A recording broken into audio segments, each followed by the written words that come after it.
We've all watched countless horror movies in which two-dimensional archetypal teens, little more than cannon fodder, behave stupidly and are consequently picked off by monsters. And we find ourselves asking, why? Why would you go outside to investigate that strange noise? Why would you run up the stairs when you could be running out the front door? Why decide to split up when you're clearly safer sticking together? Gotta keep the customer satisfied. You understand what's at stake here. In 2012, filmmakers Drew Goddard and Joss Whedon presented us with some answers to these questions in a fresh, witty, intelligent dissection of the horror film in a way we had never seen before. This wasn't just meta storytelling in the style of a 90s Kevin Williamson movie. This was offering up a brilliantly original hypothesis. What if this formulaic, violent sacrifice of archetypal teens was a necessary evil to avoid the end of the world? What if these teenagers, year upon year, had to die to save the rest of humanity? Would that make it all worth it? Or is it time to end these tired, old-fashioned tropes and traditions and simply let the world burn?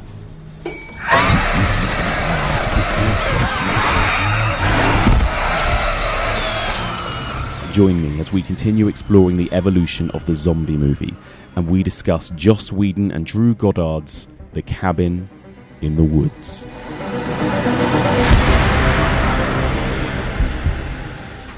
He's got a husband bulge. Welcome back to the Evolution of Horror. My name is Mike, and as ever, I am your host. If you're tuning in for the first time, then welcome. In this podcast, we explore and dissect the evolution of the horror genre by looking at particular subgenres across several weeks. We are currently in the middle of exploring the evolution of the zombie movie, and this is part 19.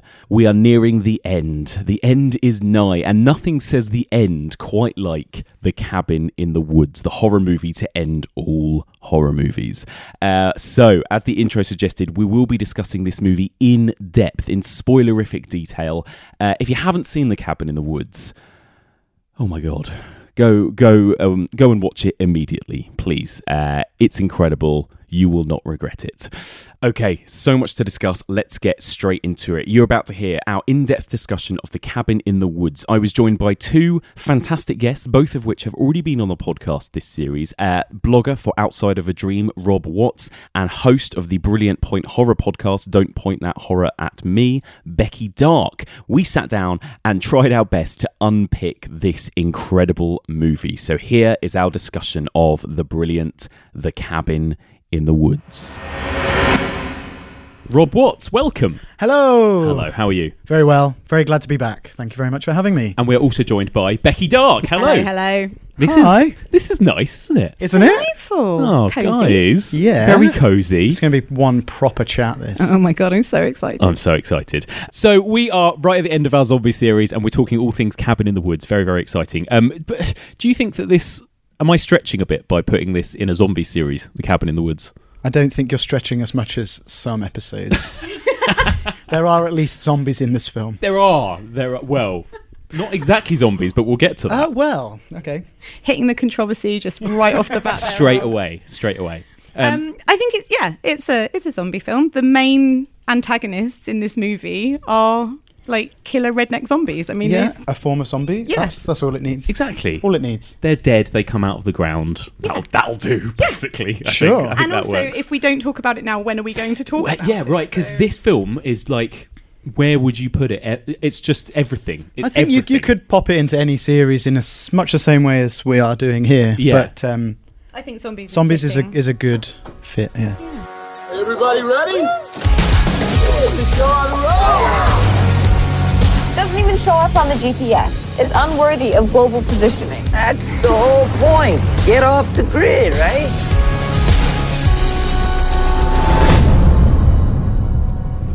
Hello? I'm thinking this thing doesn't take credit cards. Sign says closed. We're looking for, what's it called? Tillerman Road. To get you there, getting back. That's your concern. Oh, This is awesome. Whoa. No way.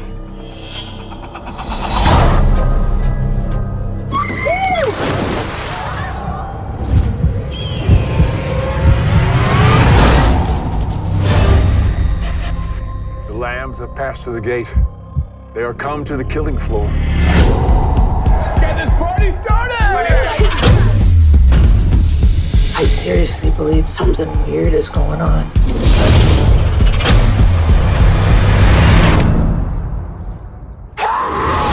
So, let's just get straight into it. Who wants to do the plot of The Cabin in the Woods? I'll let Becky do this one. Becky, right. Give us the lowdown. Cabin in the Woods. The overarching plot is that 5 friends go to a cabin in the woods. Yes. They take a little road trip in their camper van, and they go to the cabin in the woods, and bad shit happens. They go down into a basement, which is always a terrible idea.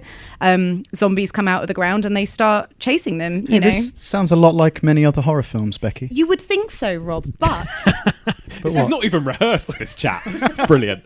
Carry on. there's a whole other layer.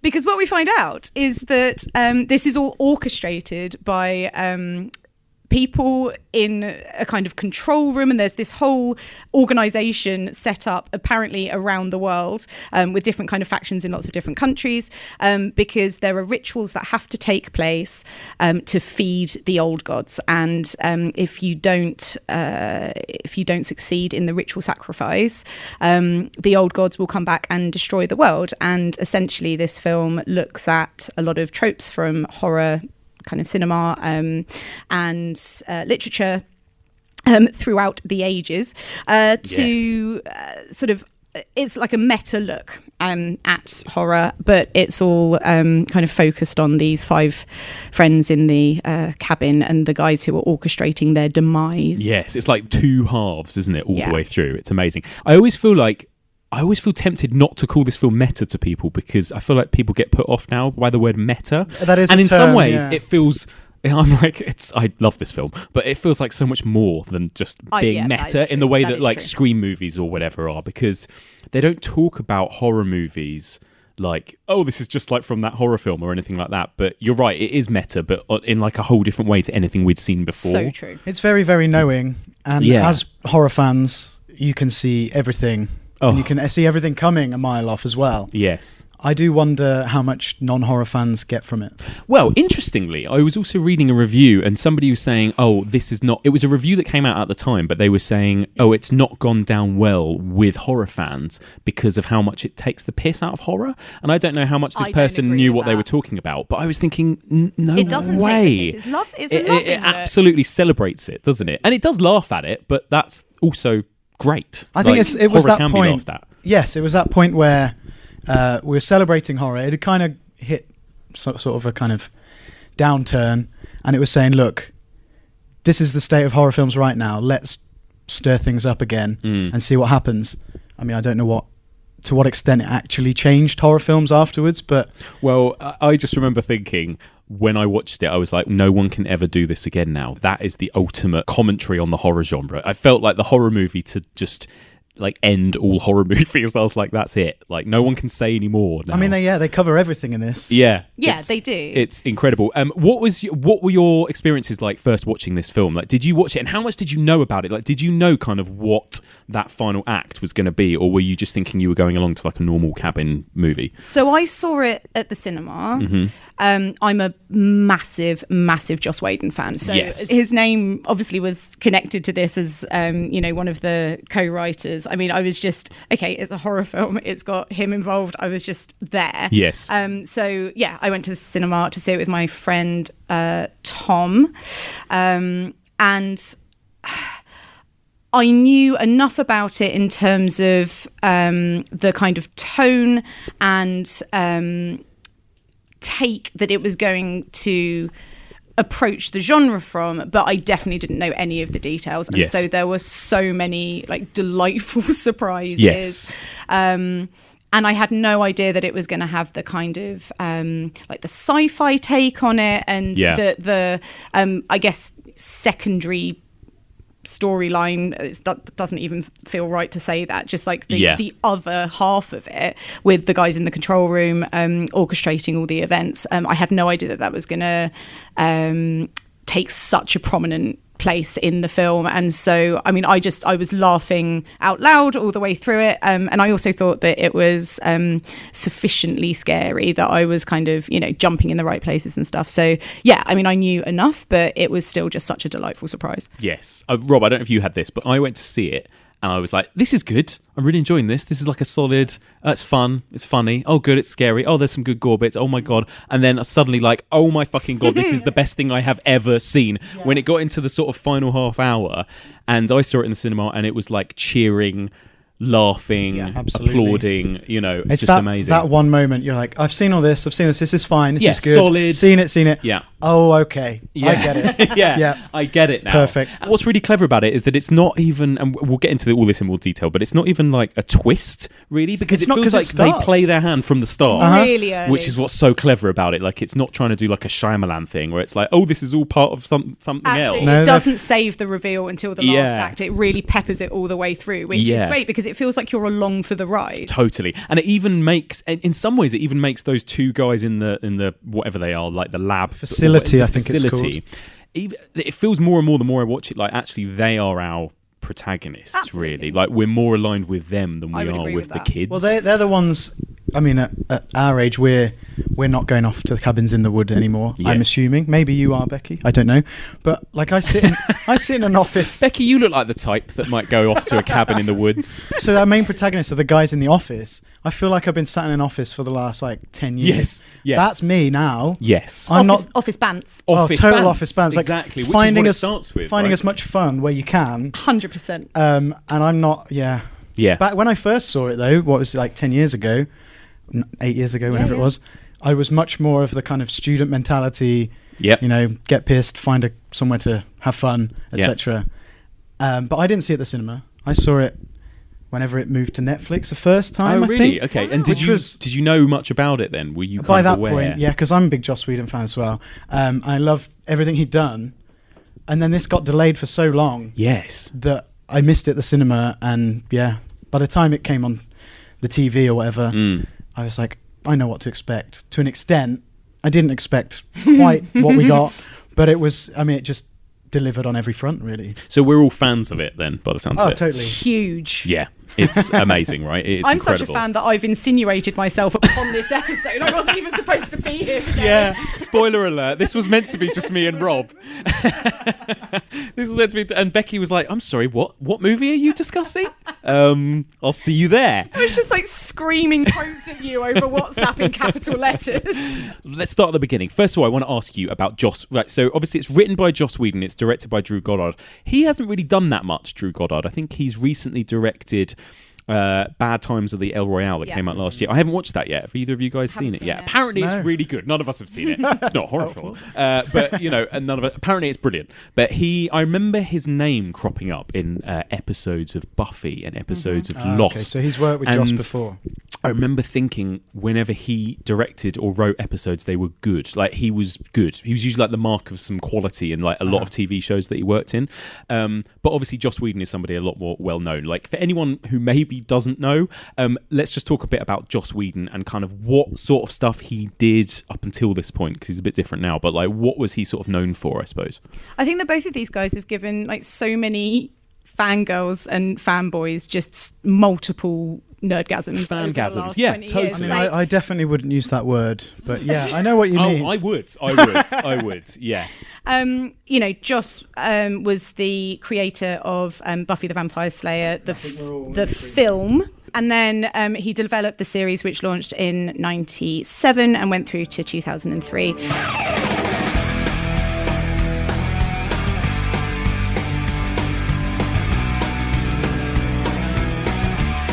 Obviously wildly successful, and anybody who hasn't heard of Buffy the Vampire Slayer must have been just living, I don't know, under a rock for the last 25 years.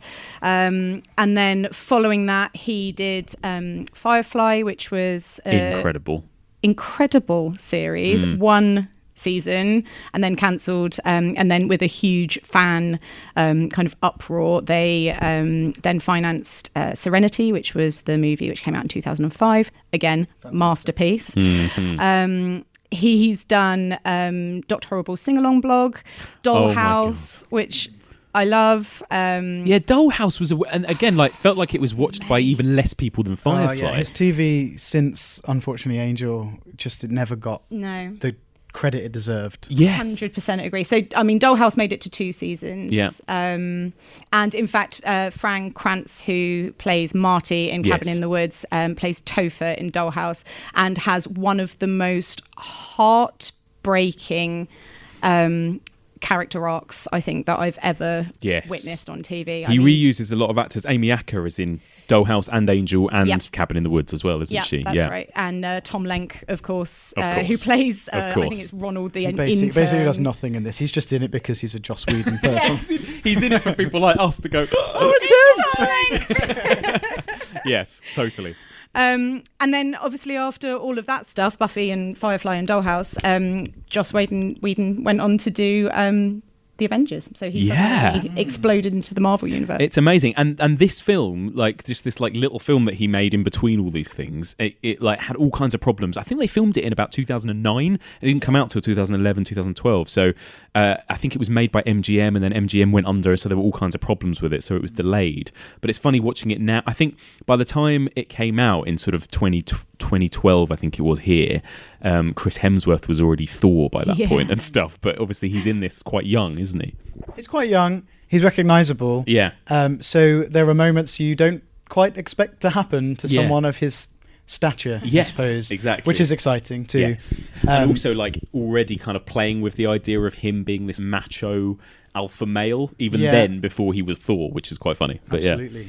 What kind of I feel like this very much feels like a Joss Whedon-y film in the way it's written. In what way do you think? I mean, what is like Joss's style, I suppose? Well, he's always been very knowing. Yeah. He knows his genre. And this film is this film is about knowing the horror genre entirely. Yeah. There are jokes peppered constantly throughout. Husband bulge being my favourite. But that seems like the most Joss Whedon. It's almost a bit too out of place in a horror film. But there are just everything about the nuances of character and meta, for want of a better word. It's very Joss. It's meta-ness, but without being really, again, it's not that Kevin Williamson meta-ness. It's not dialogue, is it? It's the same with Buffy, isn't it? I think the point of Buffy is Joss Whedon was subverting the tropes, wasn't he, of the blonde girl in the horror movie, this kind of blonde bimbo who usually in most high school teen American movies that you might see is just this airhead, this idiot that just talks about boys or going out or whatever. But actually in this, she's not that. She's the hero. She's saving the world. She's kick-ass. And I think Joss Whedon is clearly so into this idea of kind of, no, let's forget these tropes. Let's deliberately flip them on their head and give you something new. I would love to be upstairs watching TV or gossiping about boys or, God, even studying. But I have to save the world. Again. That sort of quippy dialogue that they're so great at is just, it's really at the core of this film, and not just between the 5 guys in the cabin, but the dialogue between the 2 guys in the control room just slays me. I think that is where the best writing is, isn't it? Yeah. Much more than with the kids. And I think that's deliberate because the kids are supposed to be these kind of archetypes, but those 2 guys are just incredible. Well, they're commenting on what we're also seeing and potentially commenting on in our own living rooms, bedrooms or whatever, and you're sort of with them. Totally. The whole film is about horror lovers watching horror. Why do we like it? What is it about it? Why do we keep going back for more? And they're basically saying what we would be thinking almost. I think there are a few times where I would be thinking something to myself like, almost like eye-rolly, like, oh, this is this is really stereotypical, or like I've seen this before, or whatever, and then they'll comment on it, and you go, oh, I see, you knew what you were doing. Of course you did, because you're a genius. He's just so genius. Like, you feel like he is one step ahead of you every time.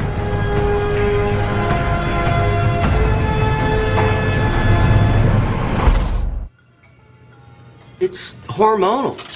I mean, usually fall back on, it's women's issues. But child-proofed how? Gates and stuff? Dude, she did the drawers. We don't even know if this whole fertility thing's gonna work. She screwed in these little jobbies where he can't even open the drawers. It's weird because I think straight away they kind of set up, don't they, that kind of weird duality, because you get this like quite old-fashioned, dramatic opening titles with what looks like kind of like cave paintings and horror illustrations, and like you're dealing with some sort of ancient evil. Like, it gives you it straight away. It almost made me feel like I wasn't going to enjoy the film because I'm not massively into old school, sort of classical monstery horror. And I was like, I'm not sure where this is going. I thought this was sort of about some sort of 21st century thing. Why am I now seeing like Indians' heads cut off and things like that? That's not what I was expecting.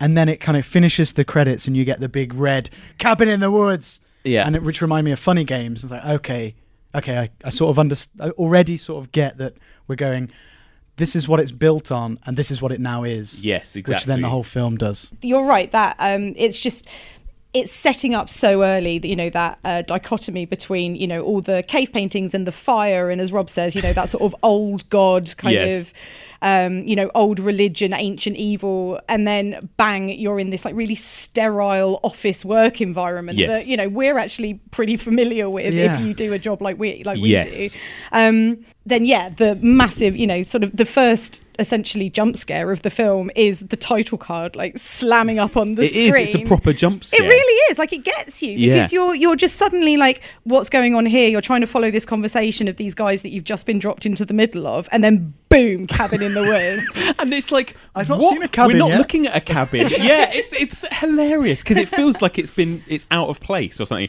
You could think at the beginning that you're accidentally watching the wrong film or something. Totally, it's like, what is this? It's gonna be a long weekend if everyone's that puckered up. So you want to come over Monday night? I'm gonna pick up some power drills, liberate my cabinets. Are you even listening to me? The characters, Hadley and Citizen, played by Richard Jenkins and Bradley Whitford. I absolutely love who both I always of them. call Bradley Wiggins, so if I do that later, please forgive me. Bradley Wiggins. Yeah, Bradley, again, that was another reason for this, why I felt like this film was made for me, because I love everything about it, but I was like, oh my God, it's Richard Jenkins. I love 6 Feet Under so much, and he was in that. He's just brilliant. And Bradley Whitford, at the time, I was obsessed and addicted to The West Wing as well. And again, I was just, he's in Get Out as well. Yes. And he is in Get Out as well. Yeah. So, and it was my second watch. I shit you not, it was my second watch of Get Out, and I was like, that guy, who is that guy? Now, I've never watched The West Wing or anything like that. Right. I was like, that guy, I know him from somewhere, and all of a sudden I was like, it's the dude from Cabin in the Woods. And therefore, I could love Get Out more. But, yes, I know. It's like he's become suddenly the mark of a quality horror film. Bradley Whitford. Who'd have thought? Where he pops up, you're like, yeah, I'm with this now. I'm with this 100%. And it's amazing that they got these two to be in a film like this in a way. I imagine it must have been Joss Whedon's kind of weight that meant that these two... Because again, it feels like, why would these two quite established actors have been in a horror film called The Cabin in the Woods? They both have a sense... I get a sense from both of them that they have a good, funny, comedic side to them, which you see in the film. Their chemistry is so good. It's so good. And you know that deep down that's the kind of thing they want to do. Yeah. And it's just almost a perfect vehicle for that. Definitely. So are these guys the closest thing we have to like the baddies, the villains in this film, would you say? Or are they too likable for that? Are they not? I mean, they are essentially orchestrating the death of these 5 kids. But as we learn, they're doing it for the good of humanity. Yes. And at the end of the day, these poor bastards are just trying to get their job done. It's just their job. Yeah, there is that amazing moment when the kids, the 3 of them, so Dana, Kurt and Holden, have gotten away from the cabin and they're speeding down the road in the camper van. Yes. And they're going towards the tunnel. And the guys in the control room realise that the tunnel hasn't collapsed. Yes. And so that they're going to get away. And the genius of that moment is all of a sudden, even though you've been with the kids in the cabin, their plight, not wanting them to get killed by these zombies. You want them to escape. Of course you do. They've built up these characters well enough that you like them and you don't want them to die.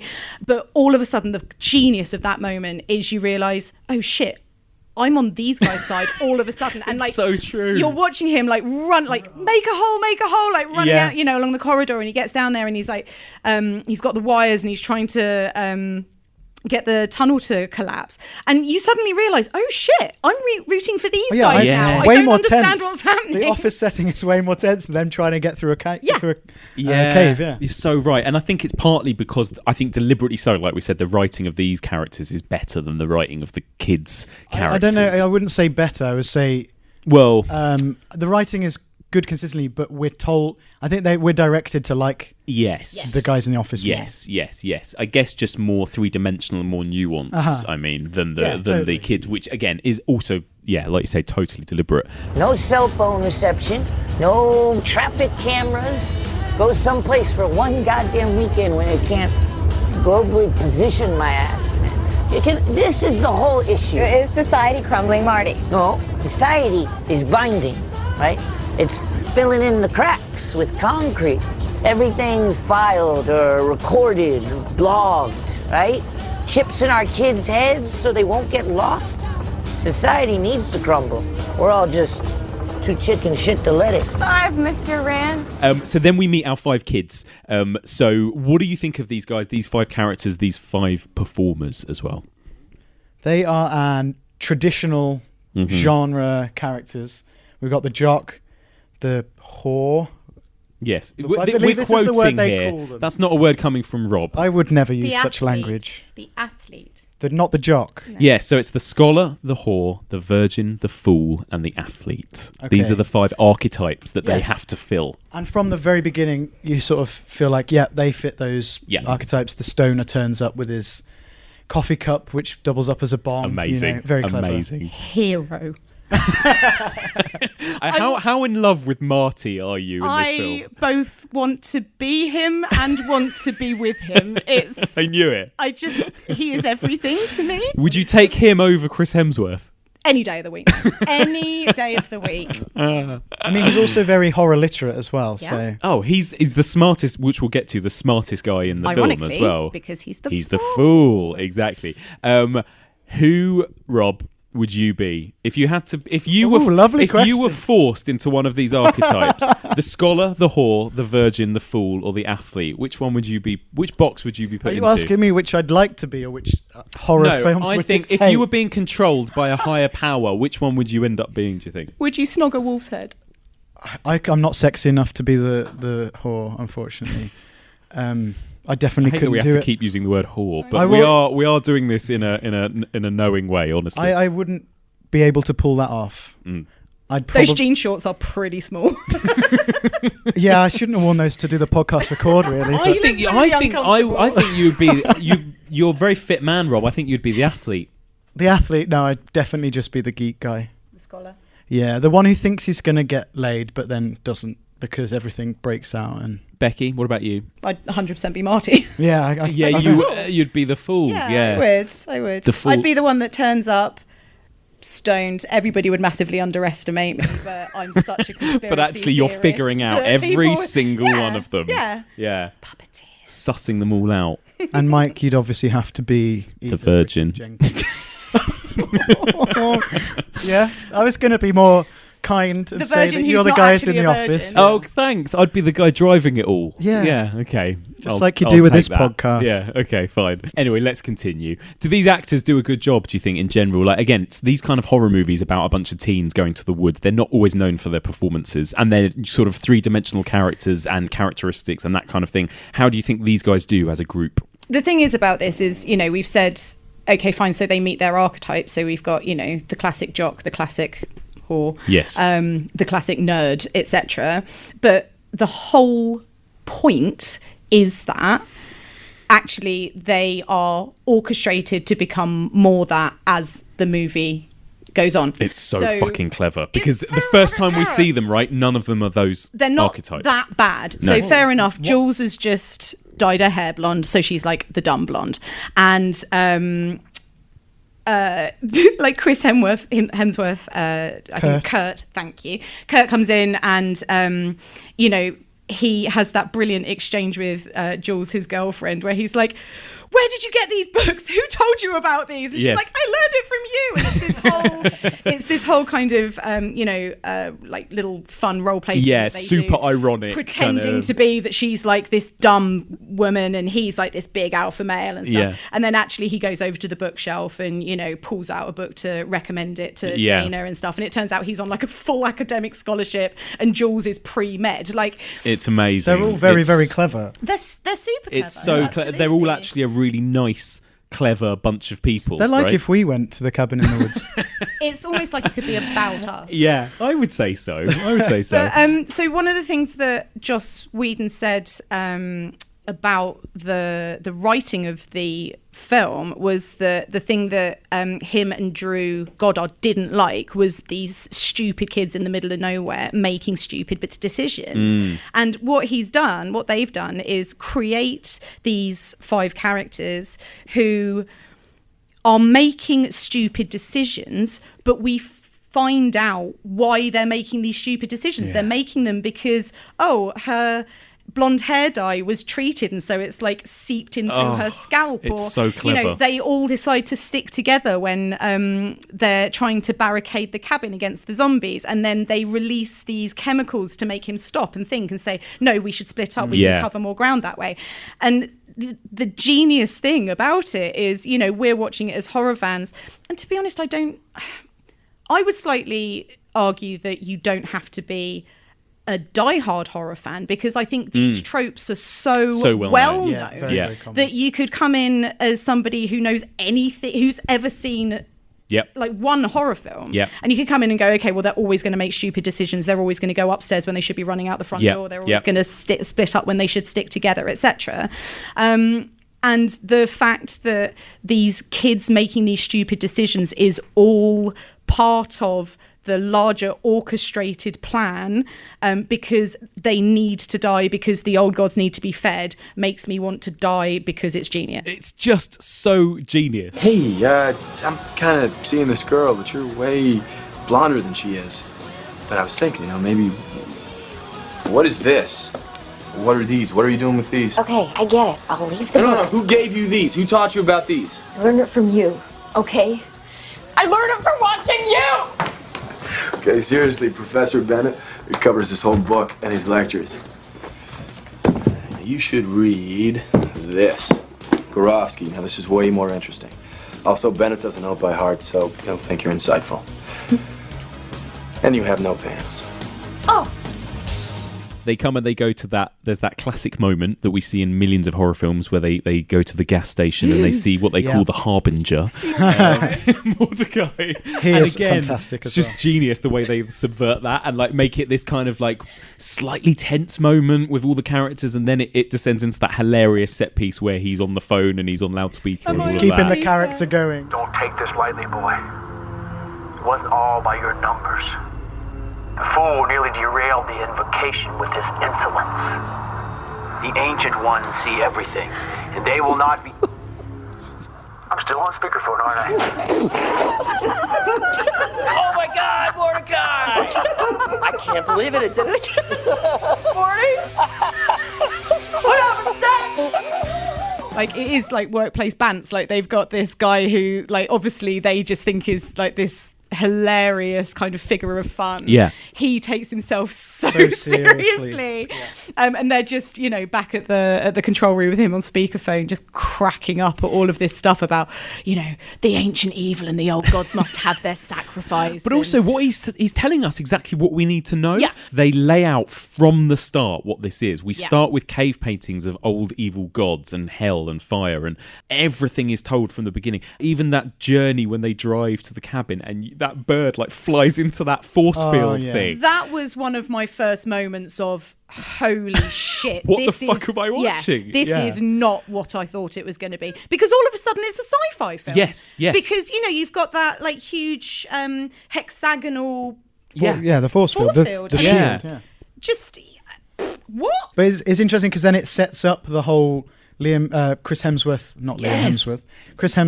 on his bike, and I'm pretty sure I just about remembered as he was flying off on his bike that he probably wasn't going to make that jump. Well, that's the other brilliant thing is that, yeah, you know, I feel like I was so even though you kind of remember and know that's going to happen, it still kind of takes you by surprise that moment. And he really slams into it as well. So and then good. like ricochets off it so all many the way times. down.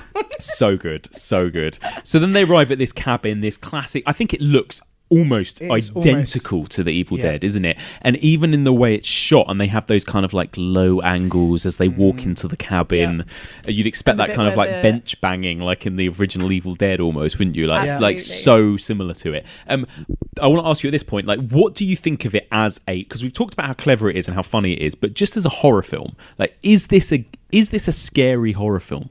On second watch, but maybe the same with a lot of horror films. It's not scary. What about first watch though? First watch, yeah. The bits that are supposed to be scary, they're scary. Yeah, they got me. It scared me. Yeah. I mean, I thought the jump scares were effective. They were set up really well. I mean, from the title card, there's the bit when they're in the elevator towards the end, and you know she's looking up against the glass, and then the werewolf like jumps against like. She's looking up against the glass. It's dark behind the glass. You know something's going to happen. Still shat myself. Yes. There's also the bit where she has just climbed out of the lake. You think that she's the only surviving one. She's just climbed out of the lake onto the jetty. And then like the main, like the dad, I think, zombie guy, like smashes the bear trap like down beside her head. Like these are really effective scares. Yeah. And I also think, I mean... For somebody with a clown phobia, this was a challenge. Yeah, we'll get to that. Absolutely. Well, I think eventually there's always going to be something that will scare you in that last act. It becomes that point. And the creature design is so good. Yeah. Every single, like the ballerina and the guy with the ballerina. Like Hellraiser. Fake Hellraiser.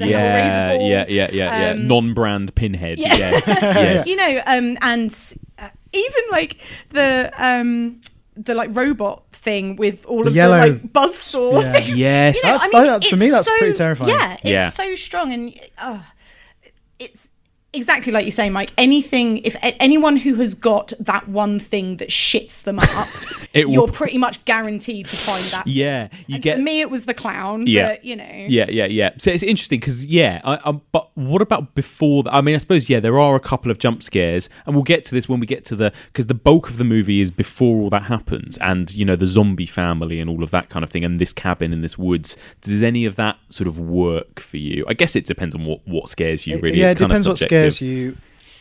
We've seen the Cabin in the Woods film a lot. Yes. Which they obviously know. Yes. I mean, even the fact that it's called The Cabin in the Woods is brilliant, though, isn't it? It's it's very hilarious. hard to search for something about the Cabin in the Woods. It's true. Yeah.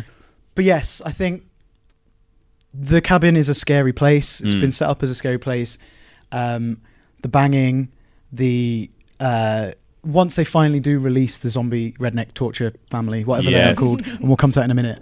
There are decent scares. They appear from nowhere. It's very, very dark, which helps because darkness is scary. Yeah. There's a bit of gore, which is pretty gross. Yeah, the gore is actually better than I remember. Good gore. Yeah, good gore. Good amounts of gore. Neck sawing. Yes, good, yeah. And a thing going through a hand. I don't like, hands being impaled. No, you don't like that. Don't care for it. But yes, that whole bulk of the actual terrorizing of the guys is effective in a normal horror way. Yes. We might have seen it a million times, but they do it so well that actually, I'm happy to go for the ride. Yes. I know you were just saying about the chase to the tunnel. Yeah, I bloody want them to get the hell out of there as well. Yeah. Like that, they're an effective menace. Threat that you want them to get away. Exactly, yeah. I know, so clever. Do you know what creeps me out near the beginning here? The weird painting that is covering the two-way mirror thing. Oh, well, that's the whole point, though, isn't it? Horrible, isn't it? Lots of decapitations and blood and... guts being pulled out and eaten. And you think exactly what those characters think, which is no. I don't want to see that. No, but thanks. I would like to see what's on the other side of that two-way mirror. That's a great moment as well. Good, solid moment there of him, like, kind of like, should I? No. Hang on. I'm interested by the boundary he sets himself. It's like, Oh no, she's taking her top off. I know that I should feel a little bit kind of awkward about this. Oh no, I'm going to look away. I'm going to look. Oh, she's taking her trousers off. Now I'll draw the line. And then obviously it's reversed It happens. because she does exactly the same thing to him. And that's where this film lives up to its kind of credibility. Absolutely. Yes. Nothing is like a single layer. No. Yes, exactly. And also there's that idea as well of watching people. Like everyone is being watched at all times by somebody else. That's the biggest subtext of this entire film is the voyeuristic nature of kind of horror and horror films particularly. Exactly. Especially because this film doesn't just riff on zombie films. It doesn't just riff on all the things you see at the end. It riffs on the ideas of the final girl. It riffs on the teen slasher movies. Yeah. And, you know, sex is a big part of... We discussed this a couple of series ago, the slasher films. Yeah. And so as soon as sex is involved, you're like, okay, should I be watching? Do I want to watch?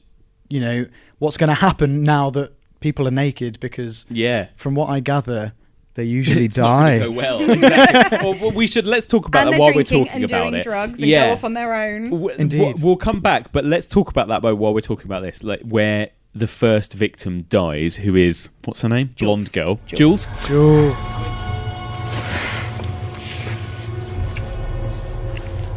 Okay, baby, let's see some boobies. Show us the goods. Does it really matter if we see We're not the only ones watching, Ken. Gotta keep the customer satisfied. You understand what's at stake here.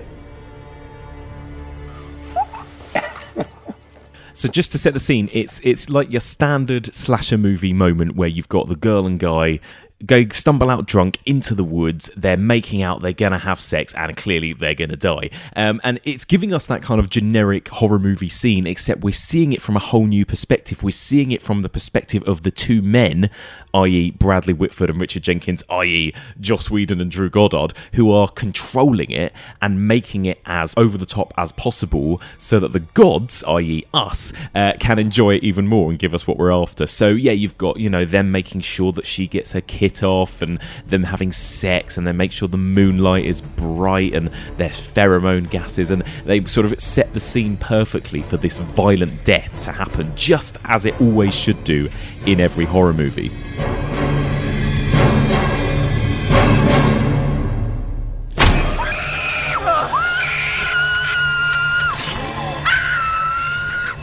It's not just about pleasing the gods who need the blood of these people to die. It's about the audience, which they're obviously selling it to the world. I'm not sure who's actually watching it. Or is it just for the gods? No, I but think the gods it is are just... the gods are us, right? In terms of like horror viewers. Sure. Exactly. Do you think the gods want all these horror tropes? They want to see they want to see tits and gore. Oh, okay.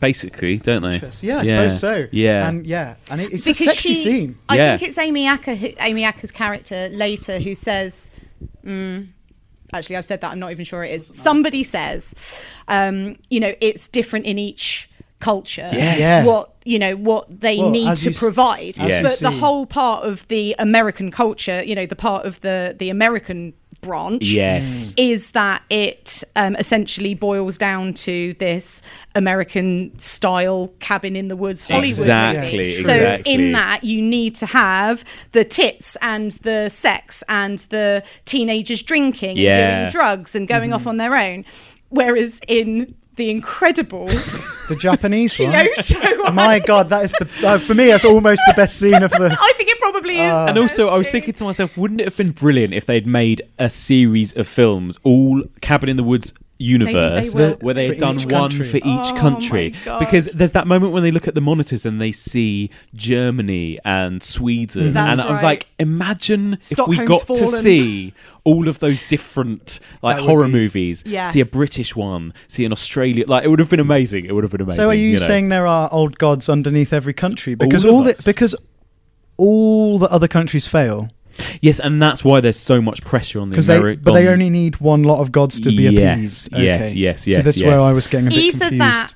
Either that, or there's one lot of old gods. Yeah. But depending on the ritual that succeeds, all of the boxes need to be ticked.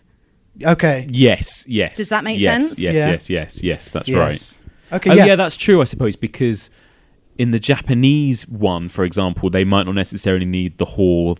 No, exactly. No, they'd have their own guardian or whatever. Yeah. Well, Sigourney if you think character about J horror, okay, Yes. so like I know Creepy- we don't get this in the creepy black-haired movie, but girl. what would it be? It would be like the creepy black-haired Water, doll in water, some sort of- the little kids in their like cute Yes. Japanese school outfits. Yes.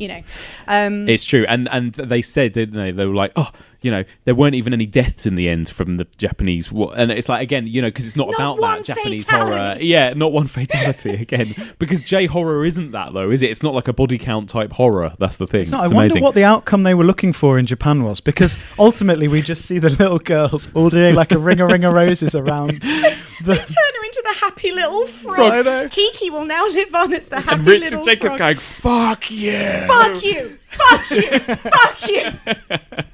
It's hard not to just gush over each moment of this movie. Yes, but if I was in Chris Hemsworth's trainers, I don't know, sneakers, whatever they wear as the jock, Yes. you'd be thinking, oh, this is great. But he's clever. He's obviously not that clued up on horror films, because he's lying in the middle of the forest about to have sex. Well, by this point, and we've kind of skipped a bit, but by this point they're all very much drugged or under the influence I mean, of this he's cabin. been getting increasingly alpha dickhead Yes, for a while. yes. And hasn't someone he? comments on that, don't they? Is it Yeah. So Yeah. basically, the fool Marty. So what's been happening is they've had that whole evening, haven't they, where they've been playing Truth or Dare, and they've been doing all this classic teen movie stuff, and all of them are kind of acting a little bit out of sorts. And like one thing I noticed was that the athlete man. No, not the athlete man. The scholar. Didn't wear glasses for the first like half hour, No. and then he suddenly starts to wear Yeah, he finds the glasses, glasses, yeah. because he's turned into the nerds. It's just so clever, like all of those little moments. But yeah, they've all suddenly started to become these archetypes. And apart from Marty, who's looking around going, "What? You seriously believe nothing weird is going on? Conspiracy? The way everybody's acting. Why is Jules suddenly a celebutard? And since when does Kurt pull this alpha male bullshit? I mean, he's a sociology major. He's on full academic scholarship, and now he's calling his friend an egghead? Kurt's just drunk. I've seen Kurt drunk. Jules, too. Well, then maybe it's something else. What? You're not seeing what you don't want to see. Puppeteers. Puppeteers? Pop-Tarts? Did you say you have Pop-Tarts? So yeah, they've all started to become these like dumb archetypes by that point, and by the time that the first death happens, Chris Hemsworth's character is completely turned into this like brainless dickhead, hasn't he? Essentially. But how do they get here? How do we get to the point where they're all being killed? They haven't even... Yes. So let's go back. We've got to go back. We've got to talk about that crucial moment. No, you're right. How do they get here? So it all starts because the trapdoor opened in a very Evil Dead moment, where the trapdoor it's again shot for shot almost Evil Dead, and they go down and there's that incredible sequence. This is how I like to think I pick which subgenre I cover on the podcast. I just go into a room of things, and whichever one I pick. Well, I is came next. to your flat today and I did see a cellar door. So exactly. So they go down into this cellar, and then essentially what they do is they pick their fate. They decide what monster is going to kill them, right? And we kind of are aware of that as an audience by this point, almost, because you've already seen by this point, haven't we, them do the sweepstake in the facility, and they're all they're placing bets on which object they're going to take and which fate they choose. Yeah, like who's going to be the monster this that's a big point I'd love to talk about, the whiteboard. So they see the Book of Latin, which is what they eventually use to summon the zombie redneck torch family, whatever they're called, and then there's the necklace that she's about to put on. Yeah. Yes. There's the weird spherical fake Hellraiser thing. Yes. Who he initially picks up the conch and is just about to blow into it. Oh, Yeah. amazing. The merman. Poor, yeah, he really wants that merman. Yeah. Oh man. But he doesn't get it. Yeah. Or Just does then. he? Yeah. But do you not think that because of the whole setup, so we've got the group of people going to the cabin in the woods, what else are they not going to summon a big robotic yellow thing with a spinning blade on it? That doesn't fit. That's true. Imagine that movie. Yeah. Well, I did think that's so true. You're right. Like a transformer, basically, in the cabin in the woods. Exactly. Really good point. Yeah. I never thought of that. That's very true. Yeah, because I did think this. Like, I don't know whether for me, I love this film really, so it's hard to pick a weakness, but I wonder whether for me the weakness is, ironically, the zombies. Like, I don't know, this middle act where they're being picked off by the zombies, because I know from the final act how much potential there was for all of these other incredible monsters. Would I have rather seen some more interesting monsters pick them all off for the chunk of the movie? I mean, what do you think of the choice of the zombie redneck family? I had never thought about it before, but Rob is so right. Like, what if Chris Hemsworth had blown the conch and a merman showed up? Like, where is he coming from? Well, there is a lake. Yeah, that's true. How does he kill them all in that cabin? And also, the first time you watch this movie, you'd be like, what is this movie? Why is there a merman? Or like the weird ballerina, because Holden, the scholar, opens the music box, which has got the little ballerina, which I assume then would be that fucking ballerina. Oh my scary God. teeth face. What? My Teeth question face. is, how does she kill people? Like, that's like a whole, like, does she just like chomp on them? Yeah. I reckon they spin. Do you think? And she just like, I don't know, like a grinder just down on their head. Oh, it's horrible, isn't it? Again, imagine that happening in a secluded cabin. It's slightly off. Yeah. But if that thing turned, I'd be like, okay, I'm lost here now. Yeah. What was the necklace, do you think? What would the necklace have brought on? Can we think of a horror film with a necklace? I was trying to think of the monsters at the end, and I can't. Yeah. What would a necklace be? It would be summoning something mystical or supernatural of some sort, I guess. Probably, or a ghost, maybe. Yeah, or a ghost. Yeah, or probably something ghostly. Because there is a ghost. There's that like misty ghost thing. And probably a Marty goes to watch like the film on the like projector, yes, and he's like looking through the negative like film reel. Yeah. Again, not sure what that would have like summoned. But any of these things would have been a bit weird. But I love it. The zombies, which weirdly just works very well, happens. doesn't it? It's so good though. Oh, it's great. I love that it's like, choose your subgenre. What movie are we going to watch from this point onwards? It's amazing. You can almost like Bandersnatch it. Yes, exactly. Now there is an idea, Netflix. Oh my God.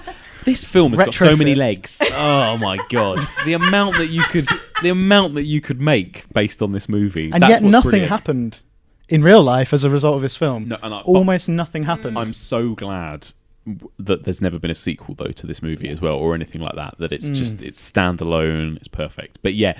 What I love is that you've got all those little seeds, like you say. You know, it makes you want to pause on the shot of the whiteboard and see everything that they've written down. And it's funny because obviously many people have done that. Yes, and many of people course. have also paused on the that like wide shot of all of the like cubes. Oh yes, so you can see exactly what's in there. They are. Yeah. The interesting thing about that whiteboard, and they discuss it, and this is the zombie series, so we should probably mention the zombies. So the main family is obviously the zombies, but on this whiteboard we've also got zombies, which they talk about. I can't remember. Becky, you can probably remember what they say. So when they call up the killer zombie redneck torture family, the woman goes over from maintenance and she says, oh, we had zombies, and he says, oh well, yeah, you may have had zombies, but this is, and it's like an entirely different subcategory. That's not fair. I had zombies too.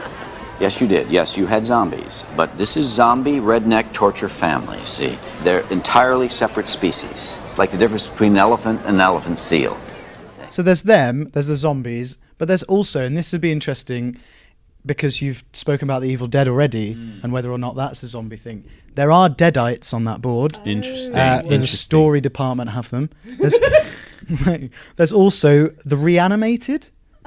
So we're getting into... Well, we've done levels. Reanimator on this series There too. you are. So the different levels of zombie and what's what. Yeah. So we get Redneck Torture Family, which is very, very effective. And then at the end, we see hordes of zombies in uniform. And they're like all eating people in the big horde as you get in things like Dawn of the Dead and stuff. Yeah. But it's like, so they're in this film, in a film all about horror, there are degrees of zombies. Yes. There you go, you see. What's happening? I don't know. Oh my God. What is it? I don't know. What the fuck? Okay, Lord. It's bugs. Help me. Help me, Lord. Help me. You know what you have to do? Hello there, Mike here, just interrupting this broadcast very briefly. Now, the clip that you just heard was from a brand new horror movie that has just dropped on Netflix in the UK in the last week. It is called The Perfection. This movie is incredible. Probably the less you know about it, the better. I think it's one of those stories with so many twists and turns that it's better to go in as blind as possible. It's pretty gross, it's pretty grisly, it's pretty nasty. I loved it. A really great new psychological horror movie. And if you are a patron of the Evolution of Horror, then you will get to hear me and Rihanna Dillon discuss the movie in depth. We do a very brief spoiler-free review followed by a spoilerific dissection of the movie. It was a really fun movie to sit and discuss. So if you are a patron, you can listen to that episode right now. If you would like to become a patron of the Evolution of Horror, simply sign up to our Patreon page. Go to patreon.com/evolution of horror. And if you donate $5 per month, you will have access to that episode as well as a whole bunch of other bonus episodes. If you go to our website, evolutionofhorror.com/Patreon, you'll see every single previous Patreon episode that you can access and listen to if you are a donor.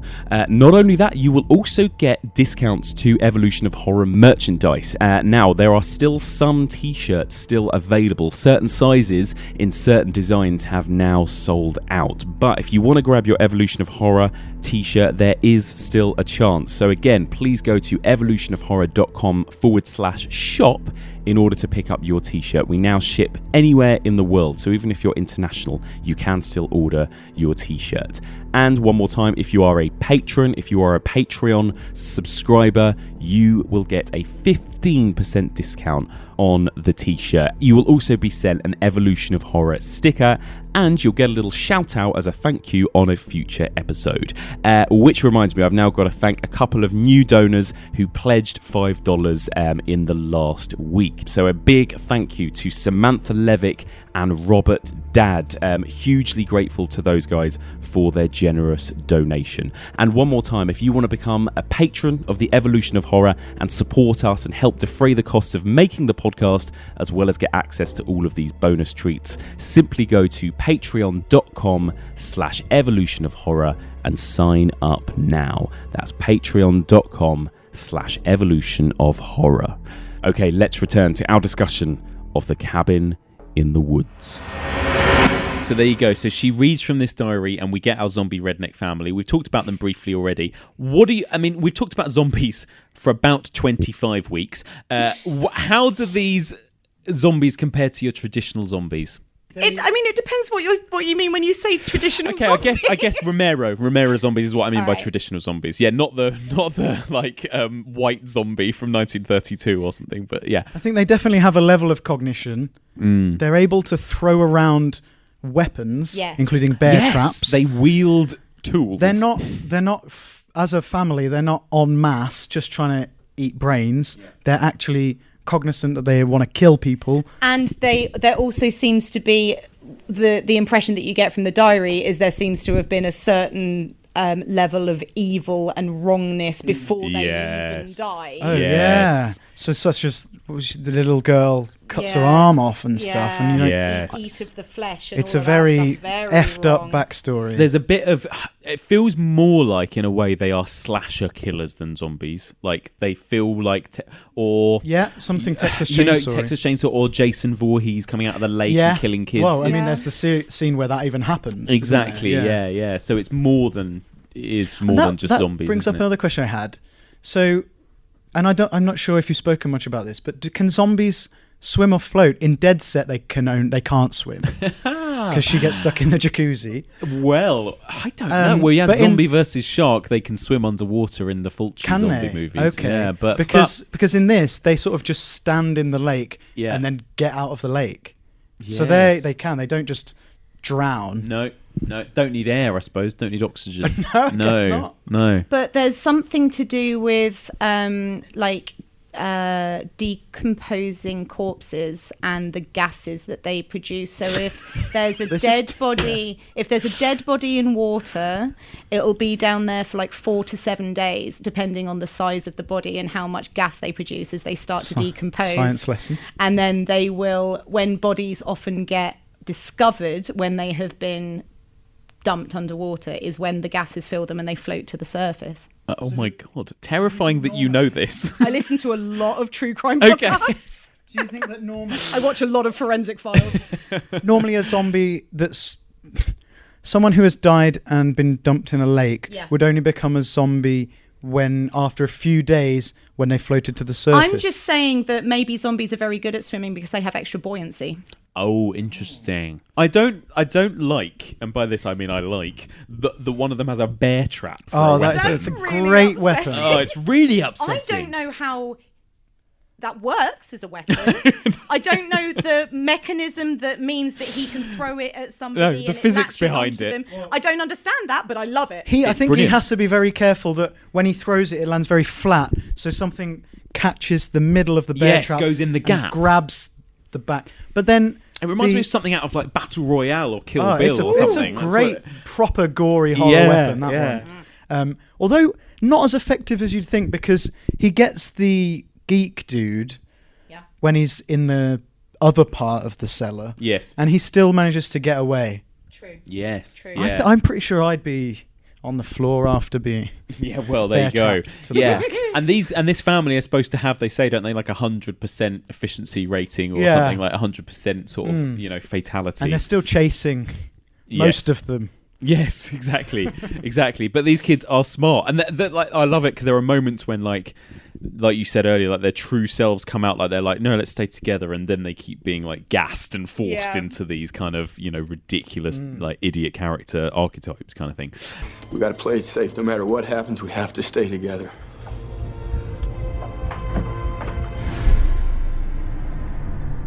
This isn't right. What? What's the matter? This isn't right. We should split up. We can cover more ground that way. Yeah. Yeah, good idea. Really? We talked briefly about it, but when Chris Hemsworth's character dies, that's a good moment, right? It's a great moment. It's like, even though you sort of know what's going to happen, you're rooting that, because he says something like, because he's already been brutally attacked, so he can't move very well. No, watch his girlfriend be decapitated, so he's like traumatized. He's traumatized, and he says something along the lines of, when I get over there, if I crash into the wall because there's not much road to save him, I'll hobble all the way to the nearest town. This big speech. I'll do anything I can. But yeah, that's right. So you get this sort of huge rousing speech. And I mean, I know you guys said earlier about like, you see when the eagle slams into the force field earlier in the film, so you sort of know what's going to happen. But I was so wrapped up in it by this point, and then you get the rousing speech, and all I'm thinking is he's not going to make it over. I'm not thinking he's going to slam into anything else. I'm just thinking, he's not going to make it over. And so in my head, I'm sort of thinking, oh God, like, is he going to wipe out and he's going to fall down it anyway, or he's just going to smash into the rock face on the other side. But of course he just doesn't even make it that far, and they give you just enough time for, if you do suddenly remember there's a force field, that you think, he might have made it. No. Bang. And then he just kind of flops and drops all the way down for so ages. many times. It's so good. It's so good. And then, because I remember thinking again, it's like, okay, well, surely... I remember thinking at the beginning that Marty and Dana will be the two survivors, and they are eventually, but like by this point we think Marty's dead, gone, don't we? And I remember feeling this slight disappointment that like, is it just her and the nerd guy who's, let's be honest, the least interesting character? 100% the least interesting. Yeah. But purposely so.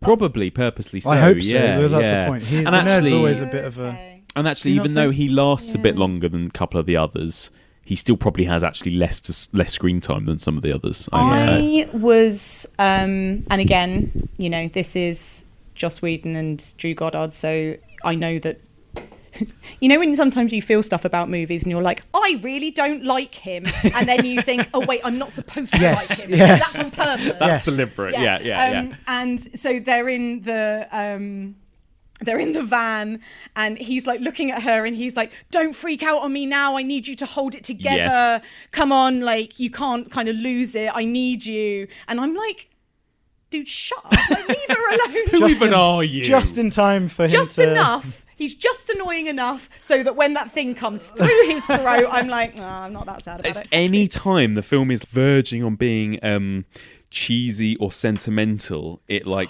wallops you with something. One of my favourite moments. Is it tequila? Yeah. Because that is exactly it as well, isn't it? So when we see the final, everyone's dead. It's just Dana left, this final girl, and she's struggling against the killer. And then we suddenly see the people in the facility watching.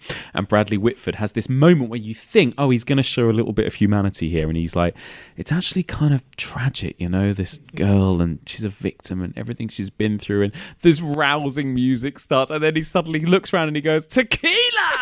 And this party starts. And again, it's like, and then what happens is, like, this like climax of any other horror film is playing out in a screen in the background while you're watching a bunch of like and you've got suits that brilliant drinking. sound editing where you know her screams are drowned out by the music that comes up for the like office party, and then you get all those incredible like really awkward moments like we've all experienced at office parties when you suddenly find yourself drunk with your colleagues, and there's the guy who's like bought the ballet tickets, and then like the intern who's talking about how he doesn't get overtime. Yes, and all of this is happening while our like what is supposed to be our hero, our heroine, is being killed in the background or struggling, and it's like it's just so clever. It's a very funny juxtaposition, I find. So they don't care about that, but they also don't seem to care when they don't see the fool die, because I found myself thinking, oh, so he's been taken by the bear trap into this like random bit of the forest that we can't see. That's how they're gonna let him die. Yeah. A part of me should have think, well, he's probably not dead then, but I didn't, because that's what they want you to think. But there was a level where I was like, oh, I'm a bit disappointed I didn't see his head get taken off. Or Yes. Because you hear lots of sawing, and later you find out why, because he's dismembered the dad. With or a trowel. With a trowel. I had to dismember that guy with a trowel. I wonder if that's a nod towards Night of the Living Dead. Oh, it's got to be. Oh, definitely. 100%. Definitely. Which in itself is a kind of Cabin in the Woods movie, Night of the Living Dead, yeah, in terms of the way it is. Yeah. So let's talk about the final act then. So that's where Dana is on the lake. This starts with Dana on the lake. Yes. She's been seen in the background. She's being attacked. She's having that final like fight with the killers. Yeah. And this is another one of the points where the two main guys back in the control room, I personally found myself like with them. So this whole point about them being like, are they the actual like bad guys? Yeah. When that phone rings, yes, and their eyes meet like over the party, and I was like, oh god, oh my god, what's happened? You know, like, is that because you care so much about the old gods, or because you just want to be friends with them? It is both of those things, all of the above. And, you know, he's like, turn the music off, turn the music. Like, that, again, that moment, like, that was real tension. Yeah. That's impossible. Everything was done within the guidelines. The Virgin's the only one. No, I am not doubting you. Which one?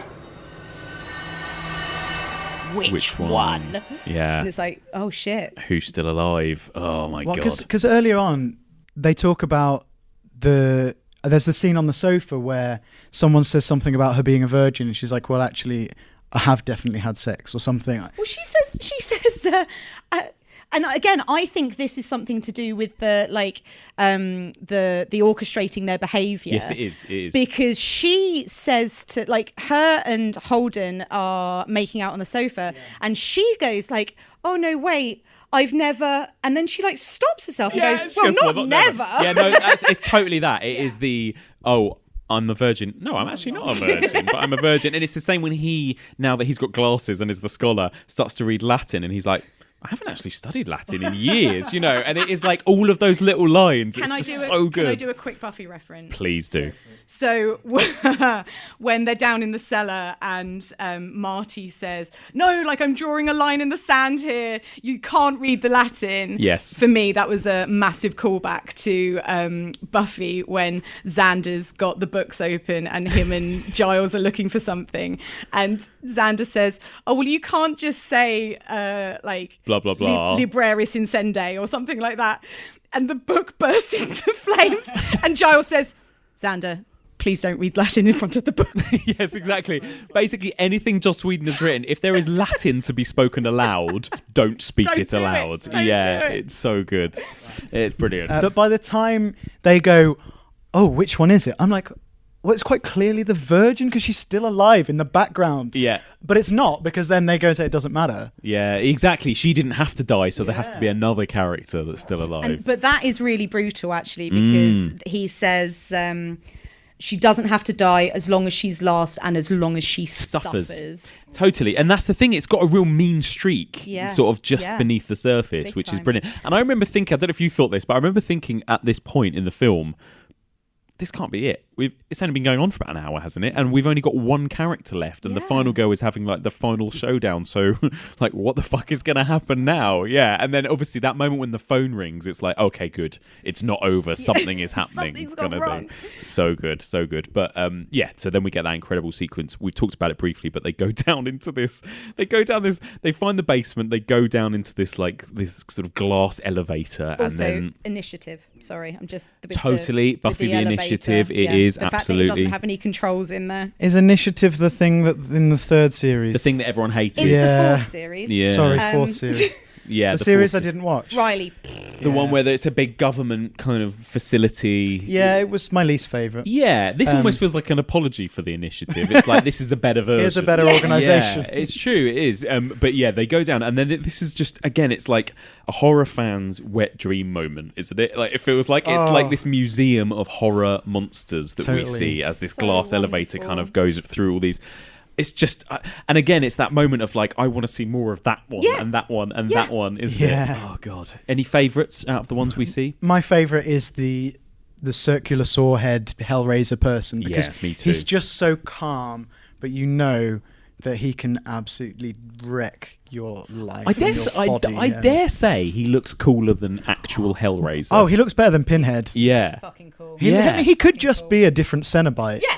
When they're just staring at each other for ages through the glass, it's like, what's happening here? I know, yeah. It's like, It's almost a bit of sexual. but you wonder. So, I was It's like, all very what's this? psychosexual, that whole bondage stuff. Yeah, isn't it? exactly, you can't- exactly. they're in these cells that they're not supposed to be able to get out of. Yes. I guess is it for things like a werewolf? Yes, so they need to not be able to get out. Yeah. But some of them, surely, some of the horror villains have got mind control and things like that. I guess these Is it must like be like Magneto's supernatural. cube or whatever Oh, it is? good reference. Exactly. I've nice, only mate. literally just came to me then, because it basically negates my entire point. But There's got to be some kind of magic Yeah. involved. I mean, you know, these are The- rituals and you know, everything involves the old gods and the old religions and the ancient Yes. magics. so they've got access to It's all been this happening stuff. since forever, yeah, so they've absolutely, they must accommodated for it. Like, I love that moment when the guy who's like the new guy in the facility, who's the security guard bloke, and he's like, this comes from nightmares, and she says nightmares come from this, or what. You've got the exact quote written down, but what is it? It's something similar to that, isn't it? So the security guy asks, he says about the family, he says they're like something from a nightmare, and Amy Acker's character replies and she says, no, there's something that nightmares are from. Everything in our stable is remnant of the old world. Amazing. So did the old world have robots? Yes. I guess it must have. Yes, it did. But it just took like humanity a lot longer to come up with it you go. themselves. There you Yeah. go. Okay. Yeah. So, where are we? We're down in the lab. So Shit's we've going down. come down in the elevator, and the two of them there, plus the zombie arm. Yes. When the zombie arm, one instance of zombies being helpful, but it grabs the security guy's leg and pulls Yep. him down. Yep. And then they can get out and And go. Marty's like, good work, zombie arm. And then you get that nice lingering shot where it's like crawling along the ground. And Amazing. it goes up to get the guy's face. And you're like, yeah, you go, zombie arm. Yeah, you can have him. You enjoy that. Like, he might be security, but- Obvious Evil Dead reference there, but amazing. True. Perfect. Love True. it. Love Yeah. it. Love it. Love it. And it just gets better and better from this point onwards. And just when I think it cannot get any better, Sigourney Weaver turns up. You've seen horrible things. An army of nightmare creatures. But they are nothing compared to what came before. What lies below. It's our task to placate the Ancient Ones. As it's yours to be offered up to them. Forgive us, and let us get it over with. Did you click it was Sigourney from the like Tannoy announcement? Not on the first watch. Second watch was Yes. like, oh yes, that is Good, Sigourney. 'cause You so did. I. High fives. I Oh, literally, come on. my friend James, if he's listening to this, we watched it together in the cinema, and I leant over and I went, "That's Sigourney Weaver." But I thought that's just a funny little nod, and I thought she won't actually pop up in the Sure. film. Yeah. And I just thought, oh, that's a funny little, hey, look, Sigourney. I mean, it still is. That look, it's funny. It's Sigourney Weaver. Yes. Look, because she's not in it for long. No. She's not in it, but very important Very role. important. And What- even the I guess. limited time on screen, she kicks some ass. Oh, She's not very good at her job, though, is she? well, they've had a bad day in the office But today. if she's in charge, there's a what she must have done something wrong. Well, I feel like she's kept this business going for a long time, Rob. I'm not I letting feel you like diss the whole Sigourney. point is that it doesn't ever. The whole point is it never fails. Yes. At least one place in the world. Look, if this was her first day on the job, I might be with you. But I have a feeling, she's had a lot of successes before this one day. Yeah, where we're all these- allowed a where bad day these in the office. plucky individuals came along and ruined it for everyone. I feel ganged up on. Yes, well. Stop having a go at Sigourney. I love Sigourney, but we haven't exactly talked about the absolute maelstrom of just hell. The apocalypse, right? And again, this feels like a end of season episode of Buffy, where like shit hits the fan Oh my and God. all the monsters are unleashed. Totally, like, Yeah. and the elevators just open, Oh. and they all come out, and then they close, and they move, and then they open, and they all come out. Oh, shit.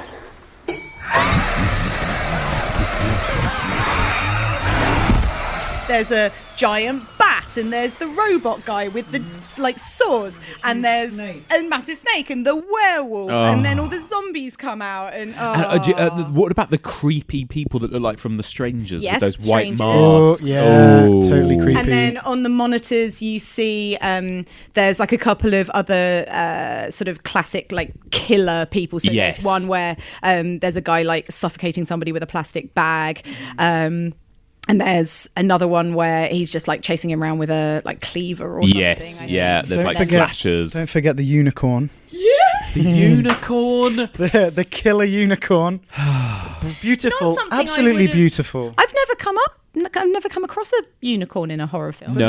they're Anyone? mythological creatures, so Totally. they belong to the old And world. they're deadly. Totally. Like, and that again, is a unicorn weapon. and a merman. I mean, I do wonder how the merman would have killed anyone in that cabin. Like, he couldn't do very well in the office. The only reason he got who he got was because he was dead, basically. It's Anyway, true.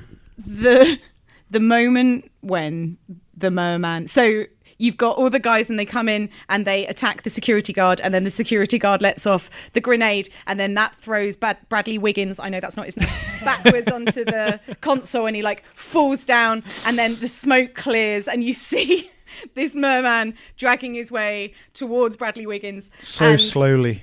so slowly, and you know that you've spent the whole movie with, that's the one thing I'm never going to see one, he's so gutted that it doesn't get drawn and blah blah blah blah blah, and then he just looks at it, he goes, oh come on, and the spurt of blood that like comes out of his whale hole. Oh, come on.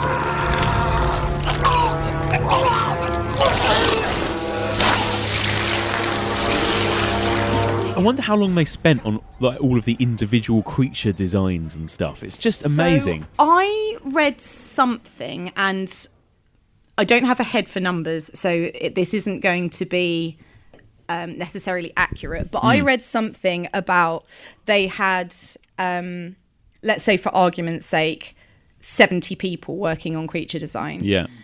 And all of the production design and getting all of that stuff up to the point that they could start shooting. Yeah. And then actually it turned out that they had 140 because everybody was doing 2 jobs. Yes. Like the whole thing about it was so much bigger, and it just kept like evolving and getting bigger and bigger and bigger. It's just amazing. And that whole sequence, you just want to pause it and watch it frame by frame to spot every single, because probably some people did work on these creature designs and you see them for about a second and a half at different moments. I think that's one of the negatives on second watch for me was the graphics just aren't quite good enough. Yeah, it's not the best CGI. They don't hold up as well as you'd hope. I mean, obviously, a lot of the more human villains. You mean like the big snake? Yeah, the big like snake. And the bat. They need to be there, but I feel a bit sad that they're not as good as they could be. It's true. They did what they could, I suppose, with a small horror movie like this. But and I totally respect that. But what I did want to say about that elevator scene where they're all... Where it's that moment where there's just nothing. Yes. There's just a huge swath of dead bodies. It's like, I don't know if you've seen Itchy the Killer. Yes. But there's a scene in that, at the end of that bloodbath. Yeah. It's basically that. That's what it looks like. Oh my God. Yeah, it's brilliant. Glorious dead. Yeah. That is what I love about it, is that it is not holding back on the gore and the blood and the carnage. And some of those shots where that CCTV footage of like some woman blowing her own brains out. No, and that's it's like really sad, isn't it? Pure carnage happening. One of the monsters is seasonal affective disorder, or something that makes you want to kill yourself. Is that what it is? I don't know. What is it? I just thought she was killing herself because there's no escape. She's going to get like mauled to death by... I was looking at much darker than that. You literally thought the sack was one of the monsters. Maybe not sad, but I mean, something. That's I thought, brilliant. well, maybe one of the monsters has really sort of made like... They manipulated her into killing herself. Like Saw, like a jigsaw killer. Yeah.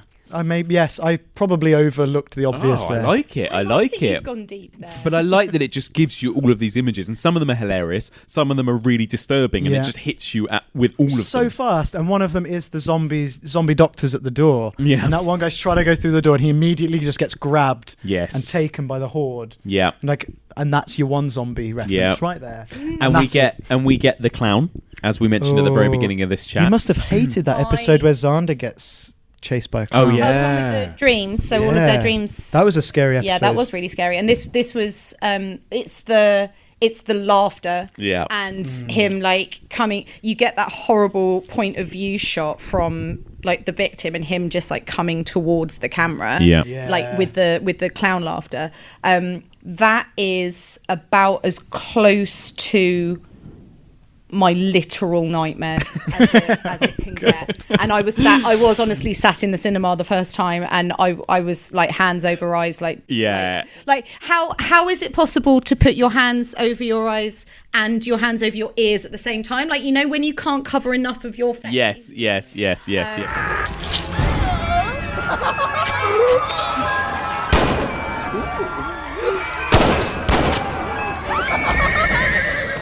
So all of that shit hits the fan. We get to the very end, and then again, not to keep harping back to Buffy and all things Joss Whedon, but come on, right? I mean, this whole idea of you now have to sacrifice your friend to save the world. Do we save humanity or do we let them die? Basically? So you're talking about the final season / final episode of Buffy. Yeah, well, actually, it feels like it happens a lot. So in Buffy, she has to sacrifice Angel to save the world. She has to sacrifice her little sister or herself to save the world. Oh, then yeah. There's a lot of that. Never chooses herself. Becky's crying now. There's a lot of these choices that she has to make. Where is humanity worth it? And always in Buffy, there's always a way around it in some way. There's usually some sort of loophole, and like it feels like Joss Whedon again is become unfiltered at this point in this movie. Because he's like, it isn't worth it. Like these characters literally have this conversation where they're like, maybe it's time someone else had a turn at living on this world. But humanity's fucked, basically. I'm sorry I let you get attacked by a werewolf and then enter the world.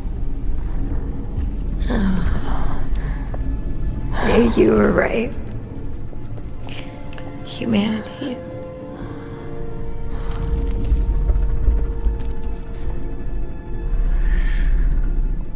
time to give someone else a chance. Whereas a lot of films might have tried to contrive some way to save them and like make it all go away, they just light a spliff and they're yeah, like, they do. fuck this, let's see what happens. Let's see the show. And then you get the big red hand. The Is it big red hand come and destroy the world, and it ends with the like apocalypse. smashing into the camera. I mean, it is a fantastic ending. Yeah. And I think it's one that will split. It'd be interesting to hear what everyone else thinks, because when the first time I watched it, I thought, amazing, horror films don't do that. Yeah. But the person I watched it with was like, what? Oh. Because I was really? like, but think about what would happen then. Yeah. I'm glad we don't see what happens then, but that is amazing. Yeah. Because you just wouldn't. Most horror films would cop out and be like, oh, someone else will die. Oh, Patience was a virgin and she's died. And, yeah, there'll be some loophole. Yeah, exactly. Yeah. It's even so true. like a post-credit sting or something. Yeah. That actually happened. Oh, a flipping dream sequence or something. Ugh. But it's brilliant. But also, weirdly, to loop this all the way back to zombies again, that is the one thing that these movies all have in common. Most of the time, zombie movies end with the world is ended. End of the world. Zombies win. Yeah. Humanity loses, and it's time for like a new world. Let's see, like it's time to change things, kind of thing. That is like, I remember Tim Coleman at the very beginning of the series in episode 1 talked about like zombie movies are about let's see humanity crumble and rebuild itself and what would happen, kind of thing. Which is essentially what is Cabin in the Woods, isn't it? Essentially, it's like they literally say it. They're like, let's let someone else have a turn. Humanity's had a good run, kind of thing. The Girl with All the Gifts, which is one of my favourite recent zombie films. Yeah. I fucking loved it. Yeah. Of course, at the end of that, she's talking to Glenn Close's character. Yeah. And she sort of says, well, you know, you're alive, so you don't think that you should die. Well, we're alive too, so why is it you? Yeah. It's the chance. Exactly. And then, of course, you get that, and the whole point of that is actually it's somebody else's starting turn. afresh. Yeah. Do you think... So if the old gods take over and destroy humanity, and this harks back to the end of Ash vs. Evil Dead, actually, the end of Series 3...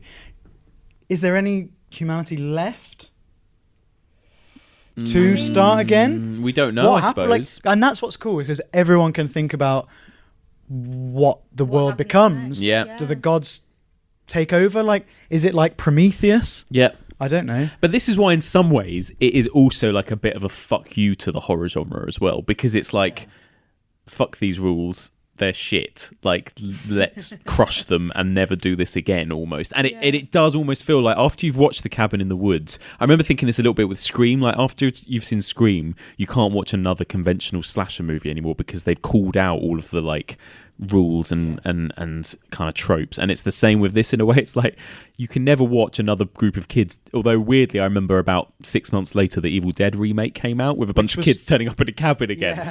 But also very good, I didn't like it. Really? Yeah. I'm a big fan. I know of a that. lot of people really liked it. For me it wasn't. I didn't enjoy it, but maybe it was partly because it was like I'd just seen The Cabin in the Woods as well, and it was like I'm amazed by how much love that film gets. I dislike it that much that I'm every time I see a positive review or like you, Rob, like somebody says, oh, I really like it, I'm like, oh shit, really? People do really like it. People do really like it. Surprisingly. But like you say about Scream, and we discussed all the things that came after Scream. I know. And they are that's exactly what it was taking the mick out of. It's so funny, almost 100% extent, and it's very counter. You know, like it's exactly what it was trying to like kind of comment on, wasn't it? And but it's the same with this. Yeah, we even had a Cabin Fever remake that was exactly the same script. Yes, of Cabin Fever about 10 years both later. Both of those came off. Well, the first one came before Cabin in the Woods. The second one came like 3 years ago. Yeah. Why? Yeah, but it hasn't changed anything. And we had a couple more of those kind of comedic comments on, like we had Tucker and Dale versus Evil, which is great. Fantastic comedy, yes. Yeah, but it is a complete comedy, but it is really good. Finally, then, we obviously all love it because we're hardcore horror fans, and it like speaks to us, I guess. But like, would you recommend this to people in general? I mean, do you think it still holds up? Do you still think it holds up upon rewatches as well? I think as horror fans, it's quite hard to say 100% that a non-horror fan will enjoy it. If someone doesn't like horror, they're probably not going to want to choose to watch it. But it isn't that scary if it scares people don't want. They're not going to get any of the references, and that's okay because it's still fun and still very clever. I think it does work on the level of just a very fun romp with some scares and some, that's interesting that happens, and I'm vaguely aware that that's because horror does that. Yeah, and like you said, Becky, like I think a lot of people, even people that aren't into horror, will get the tropes. It's like when people watch Scream. A lot of them are well known enough. Yeah. Even if you're not, as I say, like diehard fan, you'll still be able to pick up on them, because I think so many of them are in the general zeitgeist, and especially after films like Scream. Yes. There are a lot of people who I think have seen Scream and got an enjoyment out of Scream, but may not necessarily have seen all of the kind of source material for that. And I also think I think if it had just been a straight 90 minutes of set in the cabin and the same clever writing and all of similar gags, yes, I may have said I think non-horror fans would have got less enjoyment out of it. But I think the fact that you get the other side of the coin with the stuff at the facility, I think firstly anybody who's ever worked in an office is going to find bits like that funny. And all of those little flashes back, and the stuff like where the two guys are dancing, and there's just some fucking great physical humor in this film. And I would recommend it. I mean, it's up there. It's probably in my top 10 maybe horror films of all time. Yeah, like definitely, like same. Yeah, I mean, I love it. I think it's so cleverly written, and I genuinely am a believer that if a film is well written and well executed, it doesn't necessarily matter what genre it's in. Yeah, if you're a fan of film, you will enjoy it. Yeah, sure. Do you think, because I know people who love horror films but don't like zombie films, and this isn't a zombie film per se, so I think actually it would appeal beyond the whole. It's let's be honest, it's in no way similar to like quote unquote traditional zombie movies. Absolutely like Dawn of the Dead or Night of the Living Dead, is it? It's got most in common with Evil Dead, whatever you call Evil Dead, but I suppose it depends if you like those types of movies. But even if you don't, like you said, it's got all of that extra stuff going on. It doesn't. It's almost like you can't compare it to anything else. I'd love to come at this film having not ever seen a horror film. That would just be the most refreshing interesting. And I mean, if anybody hasn't ever seen a horror film, weird if you're listening to this podcast. But like, I would genuinely love to know if anyone's like partner or something has never seen a horror film, sees this. I don't know anyone. Well, I could force a friend, because I know that's happened with. Well, it kind of happened with me with Scream. Scream was like the first horror movie I ever saw, really, and I didn't have a clue what they were referencing. Before I had seen all the things or Halloween. Totally. I think that's probably and I still fell in love with it, and I would like to think it would be the same with Cabin in the Woods, even more so in a way, because Cabin in the Woods I don't think like overtly tells you that you need to know about these other movies. I think that's where it's a different level. Actually, it's so clever that it works as a meta because you could also as just a straight. It's just its own fantasy story about this universe where these gods need sacrifices. Exactly. True.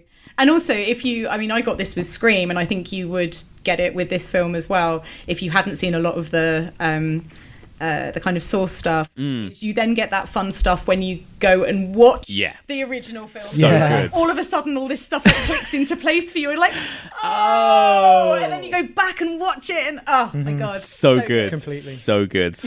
Yeah, amazing. Anything else anyone wants to mention on Cabin in the Woods, or have we? Yeah, go on. I have one question. Yes. What you guys think about this, and whether whether it's possible that the reason that zombies were the go-to like monsters in this was a commentary from Whedon and Goddard, thanks. Yeah. Whedon and Goddard about zombies being this kind of easy horror monster. So I mean, I know like you and a load of your guests, Mike, have talked about how there's such a glut of zombie films, and one reason that maybe is because technically they're quite an easy monster to do, and I wonder if the reason these guys plumped for that was just a bit of a comment on that. I mean, I don't know. Definitely, it's just something that occurred to me. You're probably right, and they even kind of say it, don't they? They're like, the what they call the Bruckners? Buckner. The Buckners, and they're like, oh, the Buckners, yeah, well, they do the job kind of thing, as if like That's they're not very interesting. But they sell movie tickets. They say, yeah, maybe. Yeah, you're totally right. You're totally right. And maybe just also this kind of, again,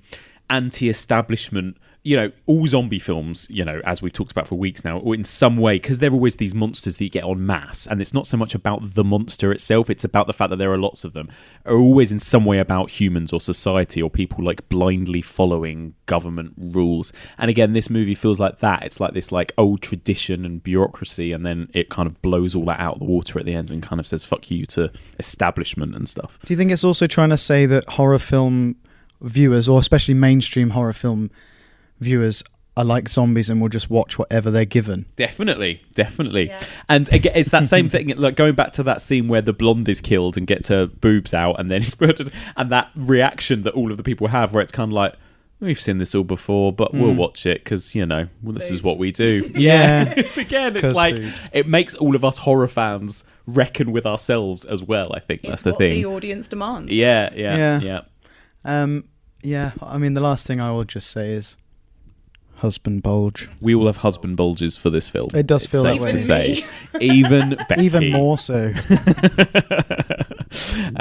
Love it. Guys, thank you so much. This has been just the best time. It's been fun. Let's be honest. Thanks for having me. Where can we find you all? Rob, where can people find you online? Twitter, @RobWatts88. I'm not as much on that as anymore. I guess Instagram. It's too cool for Twitter now. It's easier just to post photos than write things, isn't it? I don't have to think about it so much. You've become that zombified now that you're like, no words, just pictures.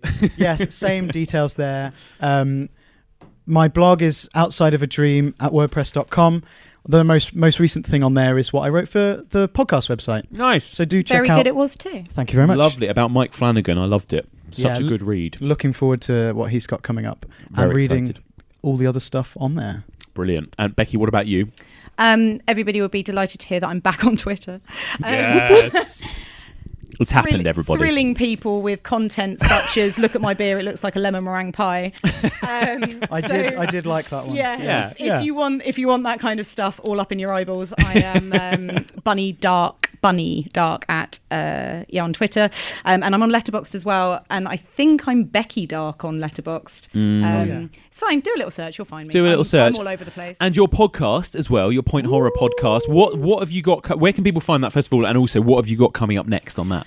So this is going out in May, right? So our next episode I think will be spring break. So basically I've got a podcast, Don't Point That Horror at Me. Me and my best friend Jill Nolan have a reverent look at our beloved Point Horror books. A lot of 90s nostalgia. An amazing amount of nostalgia. So much. So spring break is next, which is just another absolute. I mean, they're all classics. Another true classic. Amazing. Thank you very much.